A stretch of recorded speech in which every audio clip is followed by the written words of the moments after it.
Hello students, today நம்ம functions of human resource management பற்றி பார்க்க போகிறோம். இது வந்து class 3. இப்போ பார்த்தீங்க அப்படின்னா functions of human resource managementல 2 functions இருக்குது. Managerial functions, operative functions. So இப்போ managerial functionsல என்னென்ன கவர் ஆகும் அப்படின்னு பார்த்தீங்கன்னா top level and middle level cover ஆகும். ஆப்ரேட்டிவ் ஃபங்க்ஷன்ஸில் பார்த்தீங்கன்னா லோவர் லெவல் அப்படிங்கிறது கவர் ஆகும். டாப் மிடில் லோவர் அப்படின்னு என்னென்னு பார்த்துடலாம் ஃபஸ்ட்டு. ஸோ இதில் பார்த்தீங்க அப்படின்னா ஆர்கனைசேஷன்ஸ் அப்படின்னு கொடுத்துருக்கேன். ஸோ இது வந்து நீங்கள் ஒரு ஆர்கனைசேஷனாக அசியூம் பண்ணிக்கோங்க. ஒரு ஆர்கனைசேஷன் இருக்குது அப்படின்னா அதை வந்து மூணாக வந்து டிவைட் பண்ணுவாங்க. Top level, middle level, lower level. Example பார்த்தீங்கன்னா டாப் லெவலில் அந்த ஆர்கனைசேஷனோட ஓனர், அதுக்கப்புறம் எம்டி, சீஃப் எக்ஸிக்யூட்டிவ்ஸ் எல்லாருமே டாப் லெவலில் வந்துடுவாங்க, மேனேஜிங் டைரக்டர்ஸ் எல்லோரும். மிடில் லெவலில் பார்த்தீங்கன்னா சூப்பர்வைசர்ஸ் அந்த மாதிரி இருப்பாங்க. லோவர் லெவலில் பார்த்தீங்கன்னா ஒர்க்கர்ஸ் இருப்பாங்க. ஓகே, மெஷினில் ஒர்க் பண்ணுவாங்க பார்த்தீங்களா, அவங்க வந்து இருப்பாங்க. டிபார்ட்மெண்ட் அப்படின்னு என்னென்னு பார்த்தீங்கன்னா ஒரு ஆர்கனைசேஷன்ஸ் இருக்குன்னா அதில் நிறைய டிபார்ட்மெண்ட்ஸ் இருக்கும். For example production department, marketing department, finance department, HR department, அதாவது ஹியூமன் ரிசோர்ஸ் டிபார்ட்மெண்ட். ஓகேவா, அதுக்கப்புறம் ரிசர்ச் அண்ட் டெவலப்மெண்ட் டிபார்ட்மெண்ட், அது மாதிரி நிறைய டிபார்ட்மெண்ட்ஸ் இருக்கும். ஒவ்வொரு டிபார்ட்மெண்ட்லேயும் வந்து டாப் மிடில் லோவர் அப்படின்னு நிறைய 3 லெவல்ஸ் வந்து ஒரு டிபார்ட்மெண்ட்லேயுமே வந்து இருக்கும். உங்களுக்கு ஈஸியாக சொல்லணும் அப்படின்னு பார்த்தீங்கன்னா இப்போ வந்து உங்கள் காலேஜே நீங்கள் நினச்சிக்கோங்க. உங்கள் காலேஜில் பார்த்தீங்கன்னா ஒரே டிபார்ட்மெண்ட் மட்டும்தான் இருக்குமா? இல்லை, உங்கள் காலேஜில் நிறைய டிபார்ட்மெண்ட் இருக்கும். என்ன டிபார்ட்மெண்ட் இருக்கும் அப்படின்னா மேக்ஸ் டிபார்ட்மெண்ட் இருக்கும், காமர்ஸ் டிபார்ட்மெண்ட் இருக்கும், சயின்ஸ் டிபார்ட்மெண்ட் இருக்கும். இதுதான் வந்து நம்ம டிபார்ட்மெண்ட்டுன்னு சொல்லுவோம்.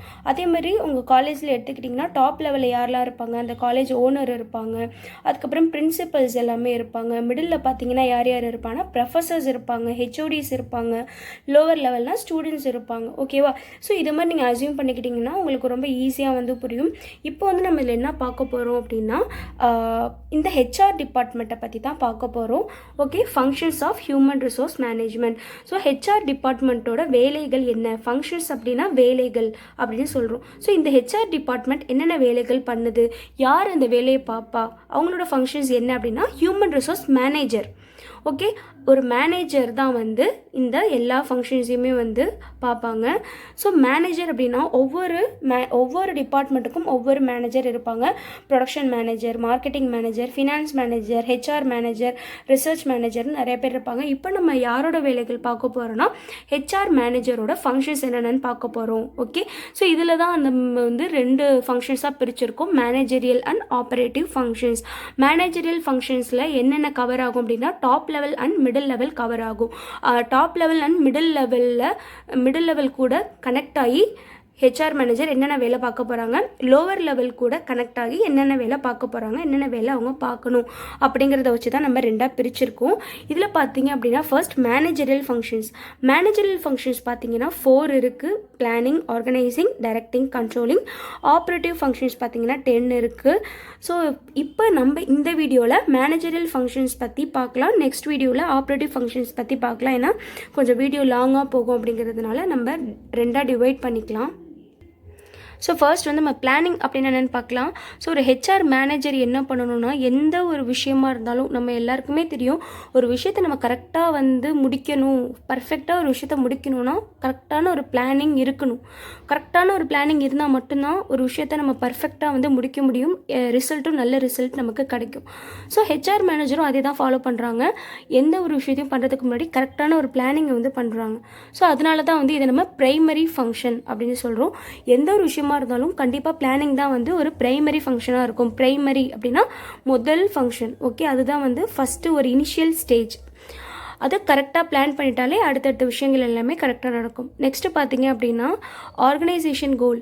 அதாவது ஒரு ஹெச்ஆர் மேனேஜர் என்ன பண்ணணும் அப்படின்னா ஒரு ஆர்கனைசேஷனோட கோலை வந்து ரீச் பண்ணணும் அப்படின்னா, இப்போ ஒரு ஆர்கனைசேஷன் இருக்குன்னா அதுக்கு ஒரு கோல் இருக்கும். அந்த கோலை வந்து அச்சீவ் பண்ணணும், அந்த கோலை வந்து நம்ம அடையணும் அப்படின்னா அதுக்கு எவ்வளோ எம்ப்ளாயீஸ் வந்து தேவைப்படுறாங்க, எவ்வளோ மேன் பவர் ரிசோர்ஸஸ் தேவைப்படுது, ஒவ்வொரு டிபார்ட்மெண்ட்லேயும் எவ்வளோ தேவைப்படுது, டோட்டலாக எவ்வளோ எம்ப்ளாயீஸ் வந்து தேவைப்படுறாங்க, அதில் எந்தெந்த மாதிரி எம்ப்ளாயீஸ் தேவைப்படுறாங்க, ஒர்க்கர்ஸ் எவ்வளோ தேவைப்படுறாங்க, லோவர் லெவல் எம்ப்ளாயீஸ் எவ்வளோ தேவைப்படுறாங்க, ஹையர் அத்தாரிட்டிஸ் எவ்வளோ தேவைப்படுறாங்க, மிடில் லெவலில் இருக்கிற ஒர்க்கர்ஸ் எவ்வளோ தேவைப்படுறாங்க அப்படிங்கிற எல்லாத்தையுமே வந்து கரெக்டாக பிளான் பண்ணுறது யார் அப்படின்னா ஹெச்ஆர் மேனேஜர் தான் வந்து கரெக்டாக எல்லாத்தையும் வந்து பிளான் பண்ணணும். அப்போ தான் வந்து எந்த ஒரு ஸ்கேர்சிட்டியும் அரைஸ் ஆகாது. திடீர்னு கரெக்டாக எல்லாமே கரெக்டாக போயிட்டு இருக்கும்போது எம்ப்ளாயீஸ் வந்து பத்தலை அப்படின்னா அந்த இடத்துல டைம் வந்து ரொம்பவே வேஸ்ட் ஆகும். அதனால் ஹெச்ஆர் மேனேஜர் எவ்வளோ எம்ப்ளாயீஸ் வந்து நம்ம ஆர்கனைசேஷனுக்கு தேவை அப்படிங்கிறத கரெக்டாக பிளான் பண்ணணும். அதுக்கப்புறம் பார்த்திங்கன்னா current and future needs of employee. So கரண்ட்டில் எவ்வளோ எம்ப்ளாயீஸ் நமக்கு தேவை, ஃப்யூச்சரில் எவ்வளோ எம்ப்ளாயீஸ் வந்து நமக்கு தேவை, ஆல்ரெடி இருக்கிற எம்ப்ளாயீஸ் போதுமா இல்லை இன்னும் கொஞ்சம் எம்ப்ளாயீஸ் வந்து வேணுமா அப்படிங்கிறதையும் கரெக்டாக அவங்க நோட் பண்ணி வைக்கணும் ஹெச்ஆர் மேனேஜர். அதுக்கப்புறம் அந்த ஆர்கனைசேஷனில் இருக்கிற பாலிசிஸ் ப்ரொசீஜர்ஸ் எல்லாத்தையுமே வந்து கரெக்டாக அப்டேட் பண்ணிக்கிட்டே இருக்கணும். அப்போ தான் ஒர்க் பண்ணுற எம்ப்ளாயீஸ் வந்து ஏதாவது டவுட்டாக இருந்தாலும் சரி, ஏதாவது ஒரு ப்ரொசீஜர் ஸ்டெப்ஸ் தெரியலனாலும் அந்த பாலிசிஸ் அண்ட் ப்ரொசீஜர் புக்ஸை பார்த்து அவங்களால ஈஸியாக புரிஞ்சிக்க முடியும். ஸோ இது எல்லாத்தையும் வந்து ஹெச்ஆர் மேனேஜர் கரெக்டாக நோட் பண்ணி அவங்களோட டாப் லெவலில் வந்து ஹெச்ஆர் மேனேஜர் சப்மிட் பண்ணிவிடுவாங்க, அதாவது மேனேஜ்மெண்ட்டில் சப்மிட் பண்ணிவிடுவாங்க. ஸோ மேனேஜ்மெண்ட் வந்து அதுக்கப்புறம் அப்ரூவல் கொடுத்ததுக்கப்புறம் அவங்கக்கிட்ட டிஸ்கஸ் பண்ணிவிட்டு நியூ எம்ப்ளாயீஸை வந்து ரெக்ரூட் பண்ணுவாங்க. அப்படி இல்லைனா ஆல்ரெடி இருக்கிற எம்ப்ளாயீஸ்க்கு ட்ரைனிங் எல்லாமே பண்ணுவாங்க. ஸோ பிளானிங் அப்படிங்கிற ஃபங்க்ஷனில் வந்து இது எல்லாம் தான் வந்து கவர் ஆகும். நெக்ஸ்ட்டு பார்த்தீங்க அப்படின்னா மேனேஜரியல் ஃபங்க்ஷனில் ஆர்கனைசிங் ஃபங்க்ஷன் அப்படிங்கிறத பார்க்கலாம். ஸோ செகண்ட் ஃபங்க்ஷன் என்ன அப்படின்னா ஆர்கனைசிங் ஃபங்க்ஷன். ஸோ ஆர்கனைசிங் ஃபங்க்ஷனுக்கு முன்னாடி சொன்ன மாதிரி பிளானிங் அப்படிங்கிறது ஒரு வீடு கட்டுறதுக்கு எப்படி வந்து ஒரு மேப் வந்து அவசியமோ அந்த மேப்பை பார்த்து தான் வந்து அந்த வீடை வந்து கட்டுவாங்க. ஏன்னா அந்த வீடு எப்படி கட்டணுங்கிறதுக்கு முன்னாடி கரெக்டான பிளான் வந்து மேப்பில் வந்து போட்டிருப்பாங்க. அதே மாதிரி ஒரு ஆர்கனைசேஷனோட கோலை அச்சீவ் பண்ணுறதுக்கான அந்த வழியை தான் வந்து பிளானிங் அப்படின்னு நம்ம சொல்லுவோம். அதனால் அந்த ஒரு ஆர்கனைசேஷனோட பிளானிங் அப்படிங்கிறது ஒரு வீட்டுக்கு எப்படி ஒரு மேப் வந்து முக்கியமோ அதே மாதிரி தான். நெக்ஸ்ட் ஆர்கனைசிங் ஃபங்க்ஷன் பார்த்திங்க அப்படின்னா ஒரு ஹெச்ஆர் மேனேஜர் தான் என்ன பண்ணுறாங்க அப்படின்னா ஆர்கனைசேஷன் ஸ்ட்ரக்சரே வந்து டிசைன் பண்ணுறாங்க. ஸோ ஒரு ஆர்கனைசேஷனாக இப்படி தான் இருக்கணும், இதில் வந்து இந்த இடத்துல டிபார்ட்மெண்ட் இருக்கணும், இந்த டிபார்ட்மெண்ட் இருக்கணும், ஓகே, ஸோ இந்த இடத்துல வந்து இந்த மிஷினரிஸ் வந்து இருக்கலாம் அப்படின்னு எல்லாத்தையுமே வந்து அவங்க தான் வந்து டிசைன் பண்ணுறாங்க.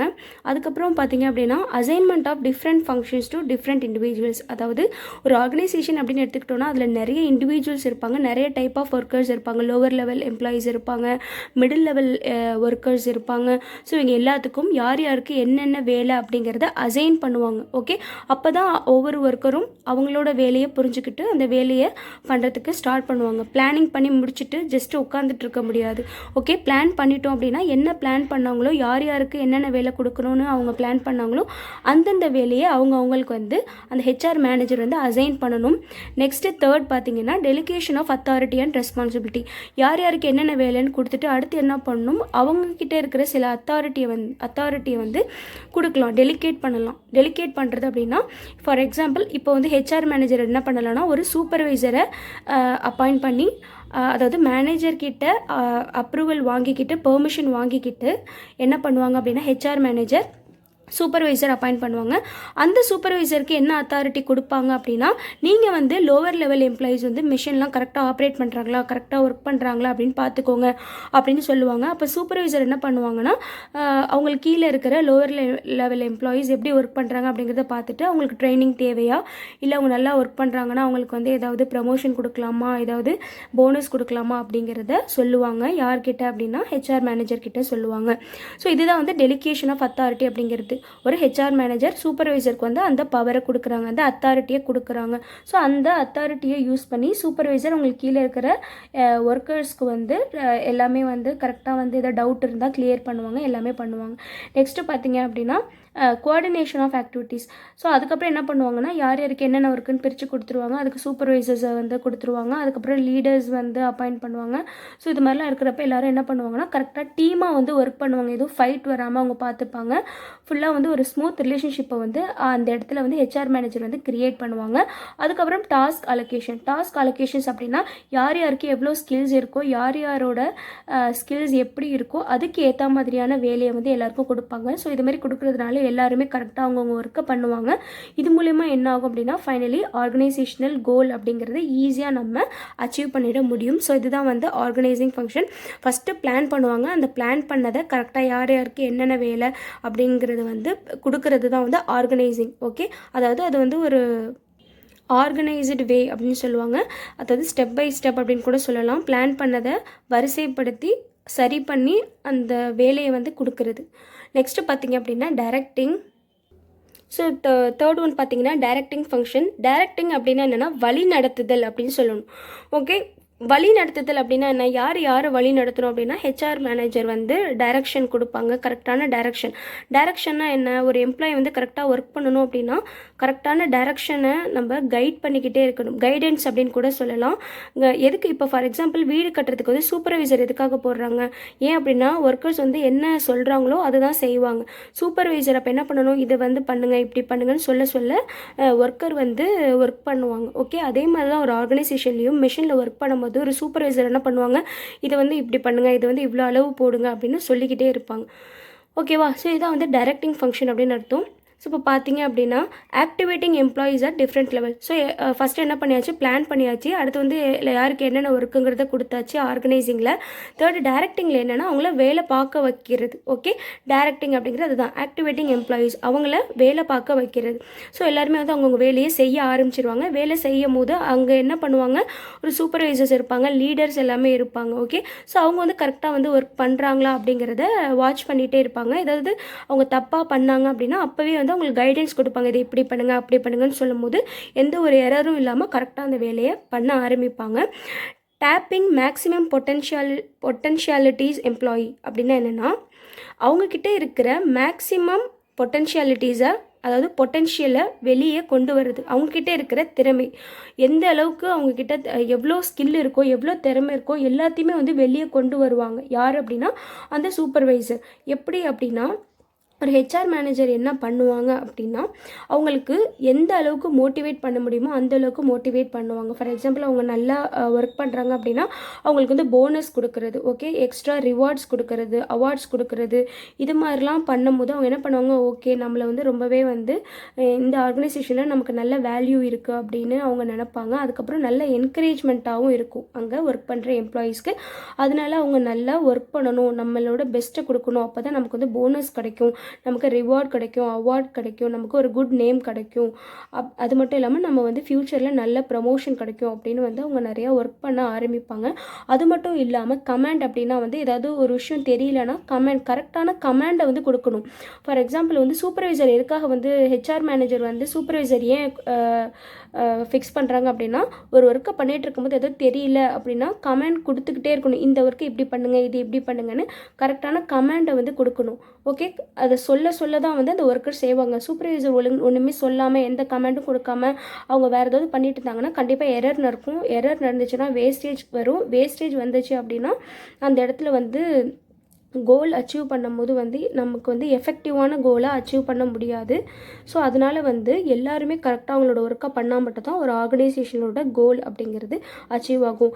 ஆர்கனைசேஷன் கோல்னு சொல்கிறோம்ல, கோல் அப்படின்னா என்னென்னா இப்போ வந்து அந்த ஆர்கனைசேஷன் வந்து ஏதாவது ஒரு ப்ரொடியூஸ் பண்ணுற ஆர்கனைசேஷனாக இருக்குது, ஷாம்பு ப்ரொடியூஸ் பண்ணுற ஆர்கனைசேஷன் அப்படின்னா அந்த ஷாம்புவை வந்து கம்மியான ப்ரைஸ்க்கு விற்கணும் அப்படின்னா நம்ம என்ன பண்ணணும், எந்த வேஸ்டேஜும் இல்லாமல் கரெக்டாக நம்ம வந்து ப்ரொடியூஸ் பண்ணால் மட்டும்தான் நம்மளால் கம்மியான விலைக்கு விற்க முடியும். நிறைய வேஸ்டேஜ் பண்ணிட்டா நமக்கு காசு அதிகமாகிடும். அப்போ வந்து நம்மளால் வந்து கம்மியாக விற்க முடியாது.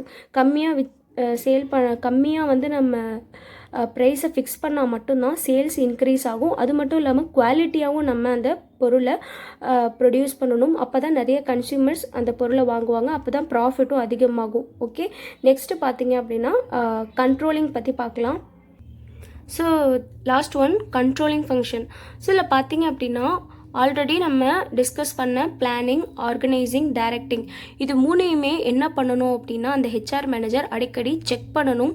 ஸோ நம்ம கரெக்டான பிளானிங் தான் பண்ணியிருக்கோமா, இல்லை ஏதாவது சேஞ்சஸ் வந்து பண்ணணுமா, இப்போ ஏதாவது என்விரான்மெண்ட்டில் ஏதாவது சேஞ்சஸ் வந்திருக்கா, அதுக்கேற்ற மாதிரி ஏதாவது நம்ம சேஞ்சஸ் பண்ணணுமா, நம்ம கரெக்டாக எல்லாத்தையும் ஆர்கனைஸ் பண்ணியிருக்கோமா, எல்லா எம்ப்ளாயீஸும் கரெக்டாக ஒர்க் பண்ணிகிட்டு இருக்காங்களா, இல்லை எக்ஸ்ட்ரா எம்ப்ளாயீஸ் தேவைப்படுறாங்களா. டைரக்டிங் அப்படிங்கிறது முன்னாடியே சொல்லியாச்சு, கரெக்டான கமாண்ட் எல்லாமே சூப்பர்வைசர்ஸ் பண்ணி பண்ணிகிட்ருக்காங்களா அப்படிங்கிறத அடிக்கடி செக் பண்ணி வெரிஃபை பண்ணணும்.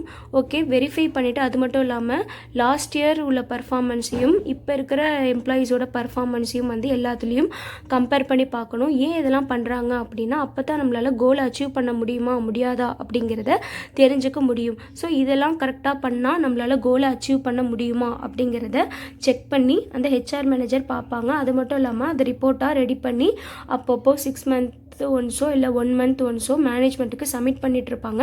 மேனேஜ்மெண்ட்டும் அதை கரெக்டாக செக் பண்ணி வெரிஃபை பண்ணி பார்ப்பாங்க அந்த டாக்குமெண்ட் மூலமா.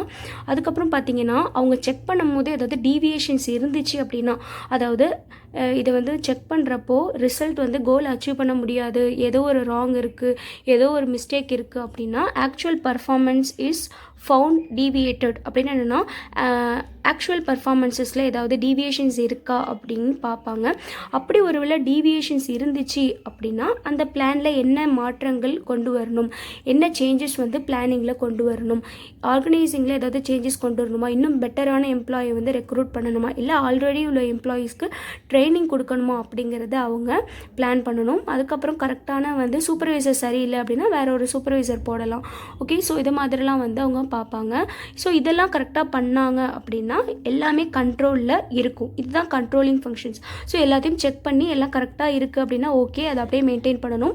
டீவியேஷன்ஸ் இருந்துச்சு அப்படின்னா அதை என்ன பண்ணலாம், அடுத்து என்ன பண்ணலாம் அப்படிங்கிறதுக்கான ஒரு மெஷரை வந்து எடுக்கணும். ஓகே, அதுதான் control measures are taken. So இது மாதிரி கரெக்டாக பண்ணா அப்படின்னாலே அந்த ஆர்கனைசேஷனோட அப்ஜெக்டிவ்ஸ் அப்படின்னா கோல், அந்த ஆர்கனைசேஷனோட கோல் அப்படிங்கிறது அச்சீவ் ஆகும். ஸோ இதில் பார்த்தீங்க அப்படின்னா ஈஸியாக சொல்லணும்னா கரெக்டான பிளானிங் அப்படிங்கிறது பண்ணணும். கரெக்டான பிளானிங் பண்ணோம் அப்படின்னா எல்லாமே வந்து கரெக்டாக கண்ட்ரோலில் இருக்கும். அடிக்கடி கண்ட்ரோல் இருக்கா இல்லையானும் செக் பண்ணி பார்க்கணும். அதுக்கப்புறம் பார்த்தீங்க அப்படின்னா எல்லாமே கண்ட்ரோலில் இருந்துச்சு அப்படின்னா கோல் வந்து ஈஸியாக அச்சீவ் ஆகிடும். எக்ஸாம்பிள் பார்த்தீங்கன்னா இங்கே நோட் பண்ணியிருக்கேன் பார்த்தீங்களா, ஒரு ஆர்கனைசேஷன் இருக்குன்னா கோலை அச்சீவ் பண்ணணும்னா சரியான பாத்தில் போகணும்னா அடிக்கடி எல்லாமே கரெக்டாக இருக்கான்னு செக் பண்ணிகிட்டே இருக்கணும். அப்படி இல்லைனா கோல் சைடு போகாமல் அந்த வழியில் போகாமல் வேறு ஏதாவது வழியில் நம்ம போயிடுவோம். ஸோ இதுதான் வந்து ஹியூமன் ரிசோர்ஸ் மேனேஜ்மெண்ட்டோட மேனேஜரியல் ஃபங்க்ஷன்ஸ் அப்படிங்கிறது. நெக்ஸ்ட் வீடியோவில் நம்ம கண்ட்ரோலிங் ஃபங்க்ஷன்ஸ் பற்றி பார்க்கலாம். ஓகே ஸ்டூடெண்ட்ஸ், உங்களுக்கு இதில் ஏதாவது டவுட் இருந்துச்சு அப்படின்னா கண்டிப்பாக கமெண்ட் பண்ணுங்கள். தேங்க்யூ.